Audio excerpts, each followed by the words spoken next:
from my country to yours tonight. Again, there's ocean between our hearts, different skies, different streets, different morning routines too.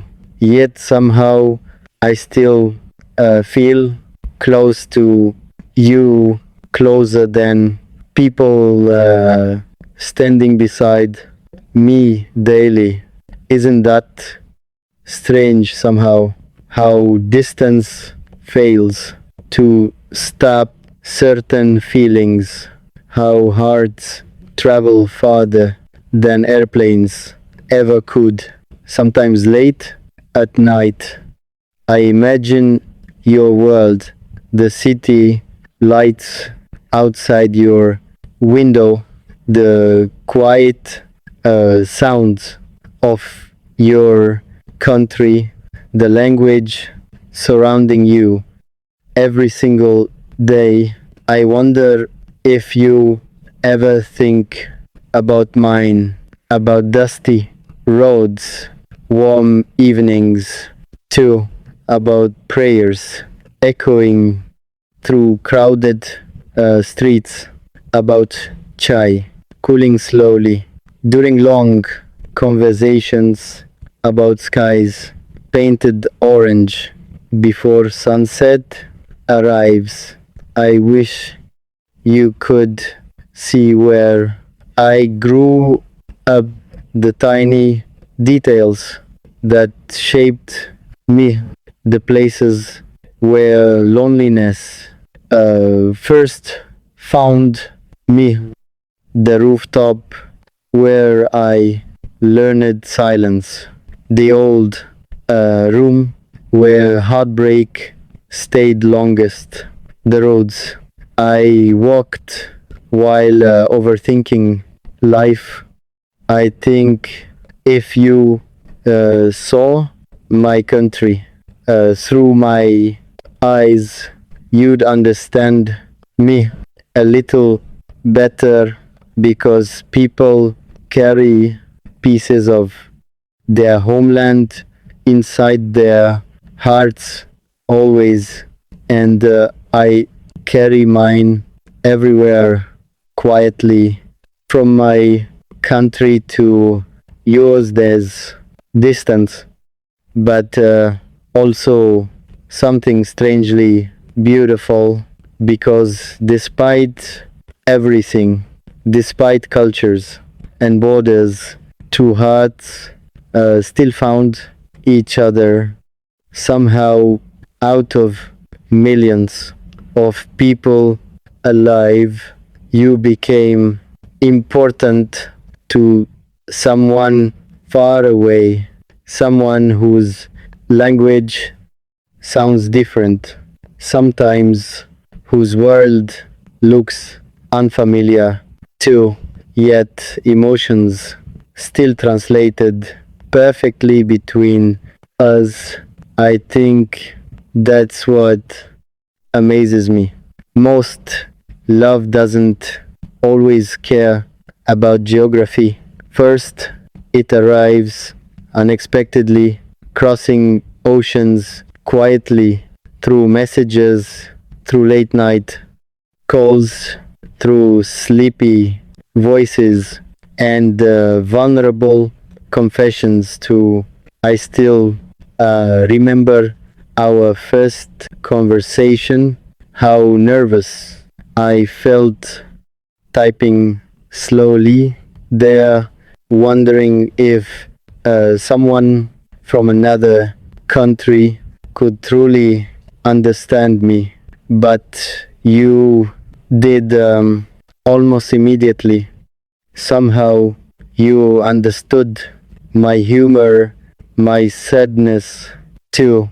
You understood the loneliness hidden inside my words, and suddenly distance felt smaller than before. That scared me, honestly, because emotional closeness arrived too quickly. One moment you were stranger online. Next moment, your absence started hurting already.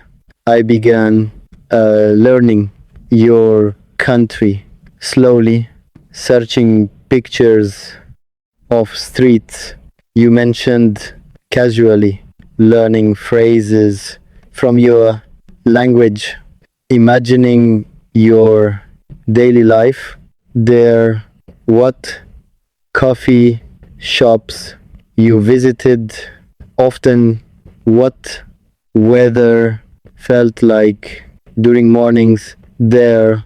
I wanted to know everything honestly because when you love someone deeply, their world becomes fascinating too. Sometimes I would stand outside during night looking at the moon above me, thinking maybe you're seeing same moon too. That thought always made distance feel softer somehow, like despite countries and borders between us, something still connected our hearts. People around me didn't understand fully. They asked, how can you love someone so far away? How can screens and calls create something real? I never knew how to explain it properly because honestly, some connections simply happen without logic, without permission, without preparation. Either you just meet someone and suddenly their existence starts changing your life.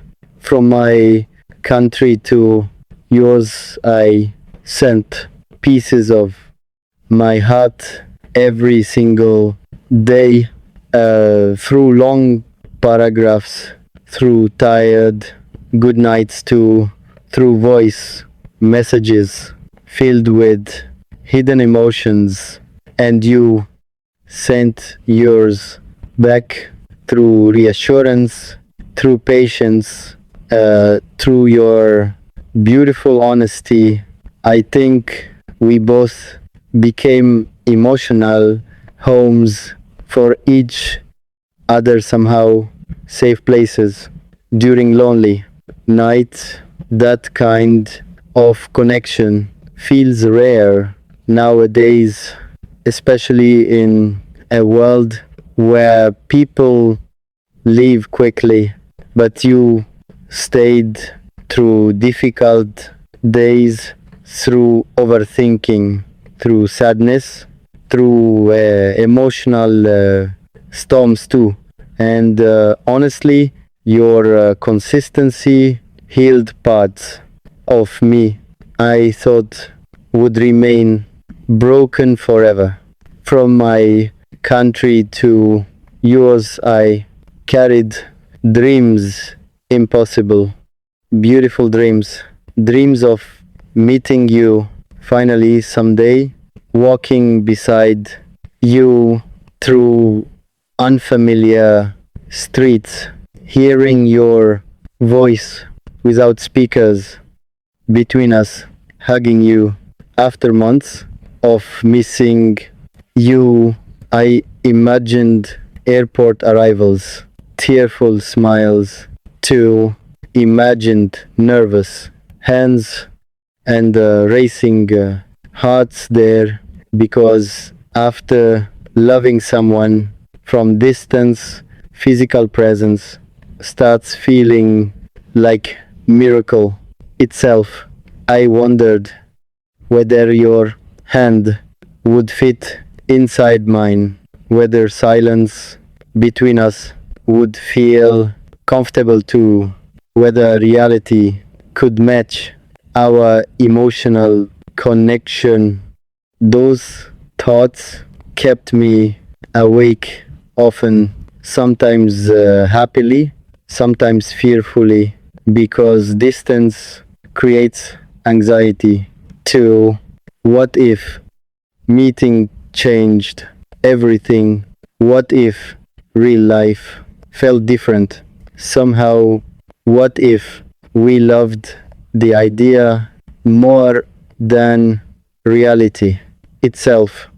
Those fears lived inside me quietly, but love still remained stronger somehow, because despite uncertainty, I still wanted to cross every border between us.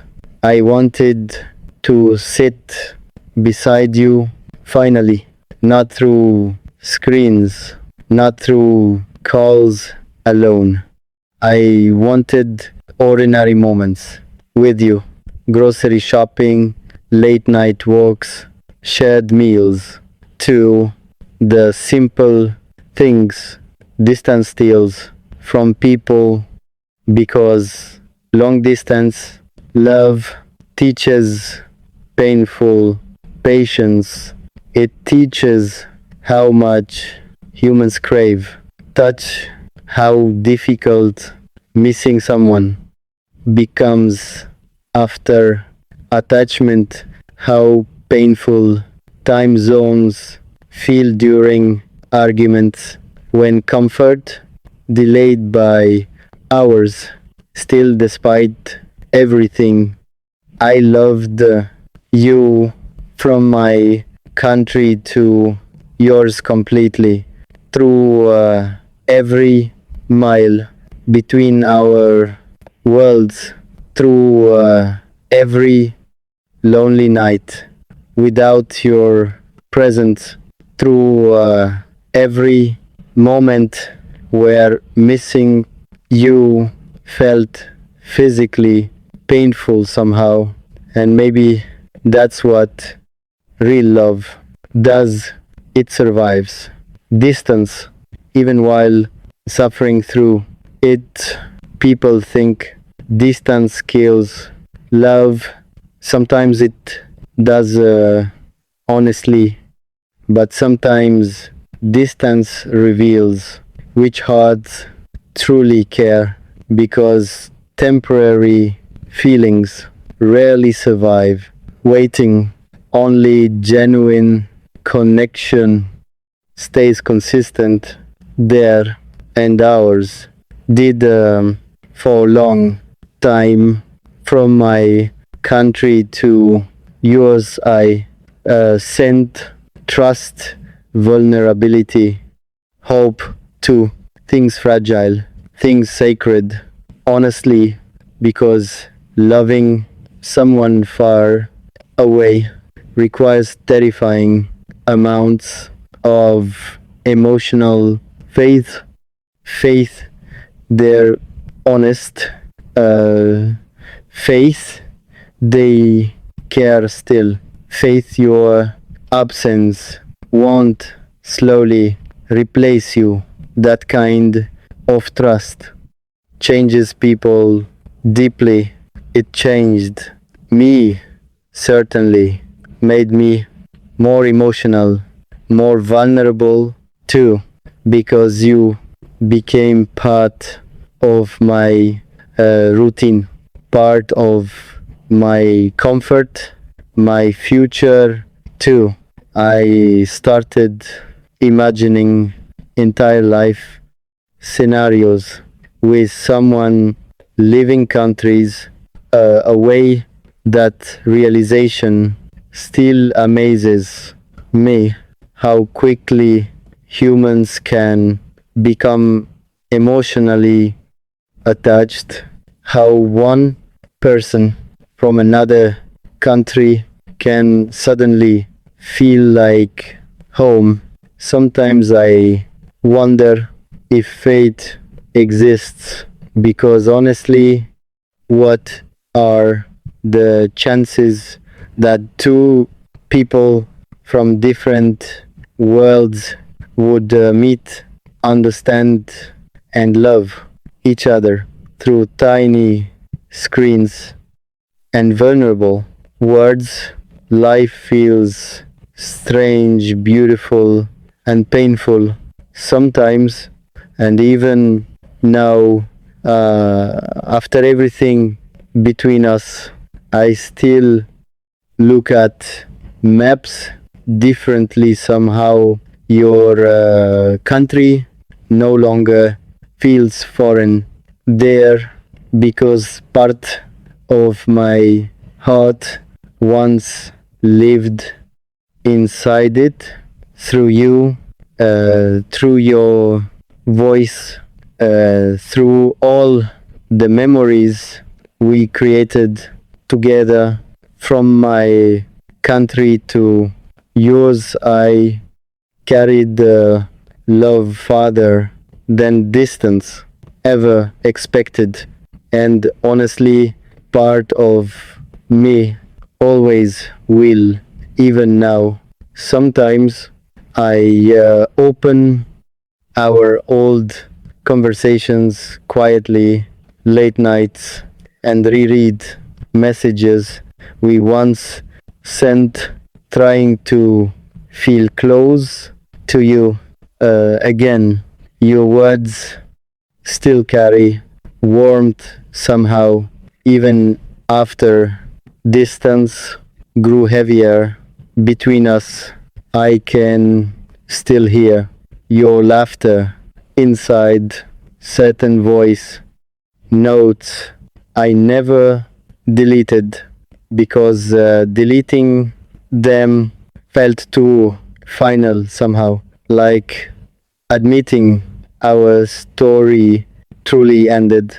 And honestly, part of me still struggles accepting that from my country to yours, I gave pieces of myself carefully, slowly, honestly. The vulnerable parts I usually hide, the overthinking, the loneliness, the fear too.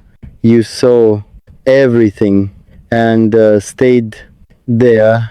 That kind of acceptance changes people deeply because when someone understands your hidden sadness,